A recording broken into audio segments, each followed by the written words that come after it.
80% آپ کو جو رزلٹ آئیں گے وہ مملکت خدا داد پاکستان سے آئیں گے. آپ کو اتنے قتل کے فتوے ملیں گے, آپ کو پاکستان میں اتنے کافر ملیں گے کہ آپ گن نہیں سکیں گے. پھر ذرا ڈھونڈیے کہ ان میں سے کتنوں کے خلاف کاروائی کی گئی. ذرا ڈھونڈیے کہ ان میں سے کتنوں کو ڈیجیٹل دہشت گرد قرار دیا گیا. اس سے بڑی کوئی دہشت گردی ہوتی ہے کہ عقیدے کی بنیاد پر, صرف اپنی رائے کے اظہار کی بنیاد پر کسی کو قتل کرنے کا فتویٰ دیا جائے؟ یہ دہشت گردی نہیں ہے. کتنے لوگوں کو پکڑا گیا ہے, کتنے لوگوں کے اکاؤنٹ بلاک کیے گئے ہیں. زیادہ سے زیادہ یہ ہوتا ہے کہ 10 دن ایک طرف 6 دن ادھر. ڈی سی صاحب کہتے ہیں یہ 6 بندے میرے ضلع میں نہ آئیں اور یہ 7 بندے اس موسم میں میرے ضلع میں نہ آئیں. یہ انتہا ہے.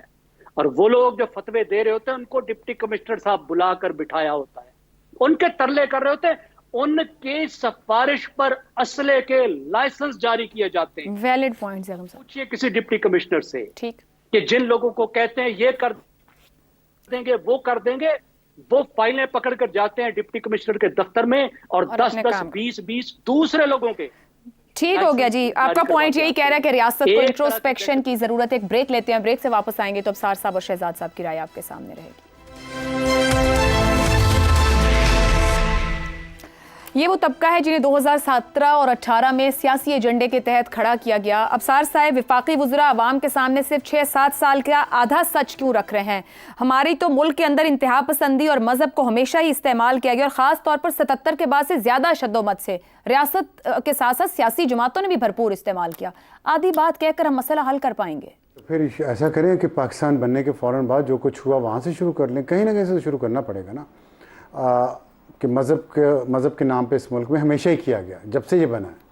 اور اس وقت خان لیاقت علی خان نے کیا کیا, غلام محمد نے کیا کیا, تو اس تاریخ تو ختم نہیں ہوگی.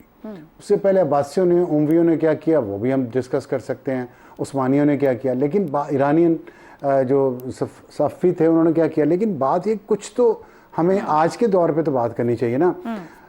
اور آج جو لیٹسٹ ہمارے لیے مسئلہ ہے وہ یہ ہے جو ہے اس وقت, وہ کس نے بنایا ہے؟ اس پہ کوئی شک ہے تو آپ کو ہوگا, مجھے نہیں ہے.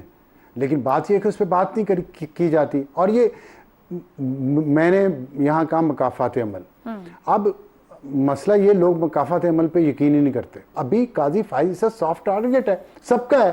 اور افسوس مجھے یہ ہے کہ ججز کدھر ہیں؟ اتنا بڑا فتویٰ آیا صرف قاضی فائز عیسیٰ اس لیے کہ قاضی فائز عیسیٰ کسی کی پاکٹ میں نہیں ہے, اس کے ساتھ کوئی نہیں کھڑا ہو رہا. مجھے تو اس بات پہ افسوس ہے, میڈیا سمیت, جوڈیشری سمیت, اسٹیبلشمنٹ سمیت, حکومت کو آج یاد آ گیا کب سے قاضی فائز عیسیٰ کے خلاف مہم چل رہی ہے. اور پھر ان کے خلاف پروپیگنڈا ابھی ریسنٹلی کیا گیا کہ جی وہ تو اپنی ایکسٹینشن چاہتے, جھوٹ پہ بنیاد پہ مبنی. نہ قانون ہے نہ آئینی ترمیم آئی ہے تو انہوں نے قبول نہیں کیا. قبول کرتے تو کہتے, لیکن ایک سیاست تھی کی گئی اور کی جا رہی ہے ان کی زندگی کو خطرے میں ڈالنے کے لیے. ان کے خلاف ریفرنس فائل ہوا, ان کی بیوی پہ الزامات لگے, انہوں نے سارے الزامات کا مقابلہ کیا, ان کے بچوں کے نے مقابلہ کیا. اور میں آپ کو ایک بات بتاؤں, قاضی فائز صاحب پتہ ہے کون شخص ہیں؟ یہ فاؤنڈنگ فادر جو صرف پاکستان کے چند ایک ان میں سے ایک کے بیٹے ہیں, اور انہوں نے, وہ جج نہیں بننا چاہتے تھے, ان کی منتیں کر کے اور بن گئے ہیں. اس سسٹم میں کسی کا دباؤ نہیں لیتے, اپنی لائن پہ چلتے ہیں, تو سب ان کے پیچھے پڑ گئے ہیں. حکومت کو وہ بات ٹھیک ہے کہ اجازت نہیں لینی پڑتی, جو کر رہے ہیں اس پہ حکومت کو اور جو ان کے پیچھے ہیں ان سب کو سوچنا چاہیے کہ ملک ضروری ہے. شہزاد صاحب, آج چیف جسٹس کے خلاف فتوے پر بالکل صحیح رد عمل دیا اور یہ حکومت کو ذرا پہلے دینا چاہیے تھا, مگر کیا حقیقت نہیں ملک کے تمام ہی اداروں, عدلیہ, پارلیمنٹ, اسٹیبلشمنٹ کی جانب سے ایسے فیصلے آتے رہے ہیں جنہوں نے سوچ کو مضبوط کیا ہے. بات کسی شخصیت, بڑا ہے چھوٹے کی نہیں, اس سوچ سے لڑنے کی ہے. کیا حکومت اور ریاست کی ول ہے اس سوچ سے لڑنے کی, لڑ پائے گی؟ مجھے تو حیرانگی ہوئی ہے کہ ابھی پچھلے ہی ہفتے تو بھی رانا ثنا صاحب نے کامیاب مذاکرات کے بعد ان کو واپس بھیجا یہاں سے, اور پھر اس کے بعد ایک دم سے اس قسم کا پلٹا کھا گئے یہ لوگ وہاں پہنچ کے لاہور میں. تو مجھے نہیں سمجھ آتی کہ کیا وجہ ہے ان کے اس طرح کا پلٹا کھانے کی. وہ سمجھ آتی ہے, پتہ ہے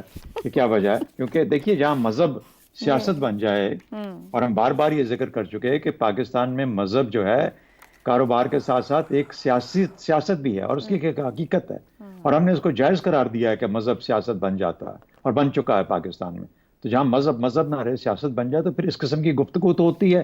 ہم نے جائز قرار دیا ان تمام سیاسی حربوں کو. ہم نے کہا کہ سیاست اسی کا نام ہے, یہی سیاست ایسی ہوا کرتی ہے. تو اگر اب آپ کو آج اس کو فیس کرنا پڑ رہا ہے، لیکن اس میں ایک بڑی اچھی جو بات مجھے آپ کے سوال میں نظر آئی اور غالباً اس کا اظہار بھی کیا گیا ہوگا، کیونکہ میرے لیے تو یہ ظاہر ہے کہ الصبح ایک ایسا بام شیل ہے جو روزانہ پاکستان سے ملتا ہے مجھے دیکھنے کو، لیکن اس میں ایک اچھی چیز یہ ہے کہ کیبنٹ کہہ رہی ہے کہ ہم ریاست ہیں. اصل میں کیبنٹ ہی بھی ریاست ہوتی ہے، کیبنٹ ہی ریاست ہوتی ہے. تو جب تک آج تک ہم جتنا بھی یہ ہمارا ڈسکورس ہے جو ہمارا آپس میں محاورہ ہے اس کے اندر ہم نے ہمیشہ ریاست کو علیحدہ کیا ہے سیاست سے. یہ ایسی بات نہیں ہے. سیاست جو خاص طور پر جس شکل میں ایگزسٹ کرتی ہے فارمل جب ہو جاتی ہے، جب وہ پارلیمنٹ سے باہر ہے یا کیبنٹ سے باہر ہے تو پھر وہ شاید سیاست ہی رہتی ہے، لیکن جب یہ پارلیمنٹ بن جاتی ہے اور کیبنٹ بن جاتی ہے تو پھر یہ ریاست ہوا کرتی. ٹھیک. تو ریاست کے اوپر کھڑے ہونا، ریاست کی وجہ سے کھڑے ہونا. دوسری بات جلدی سے اگلے پوائنٹ پہ کہ کیا وجہ ہے کہ یہ انتشار کیوں پیدا ہوتا ہے؟